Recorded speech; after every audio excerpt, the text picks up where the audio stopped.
ចំណូលខ្ញុំកើនហ្នឹងខ្ញុំមកយកមកដោះស្រាយជីវភាពក្នុងក្រុមគ្រួសារនឹងឲ្យកូនទៅរៀនហើយនឹងចំណាយទៅលើការហូបចុកផ្សេង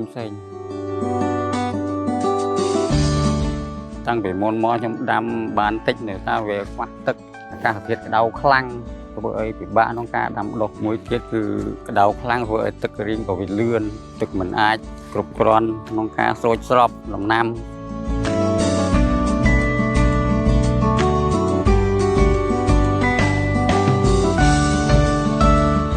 ចឹងហើយបានតែខ្ញុំជីកសាសដើម្បីយកទឹកផ្គត់ផ្គង់ដាំដំណាំឲ្យបានពេញមួយឆ្នាំខ្ញុំបាន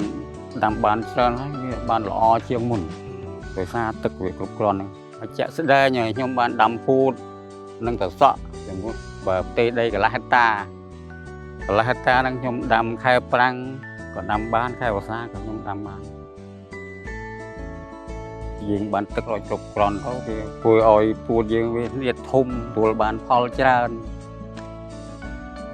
ខ្ញុំមានអារម្មណ៍ថាសប្បាយដែរព្រោះយើងពីមុនមកយើងអត់ដាំបានតែឥឡូវយើងដាំបានជាងមុនអញ្ចឹងយើងមានអារម្មណ៍ថារំភើបសប្បាយចិត្តប្រាក់ចំណូលខ្ញុំកើនហ្នឹងខ្ញុំមកយកមកដោះស្រាយជីវភាពក្នុងក្រុមគ្រួសារនឹងឲ្យកូនទៅរៀននឹងគ្រងខាងសុខភាពហើយនឹងចំណាយទៅលើការហូបចុកផ្សេង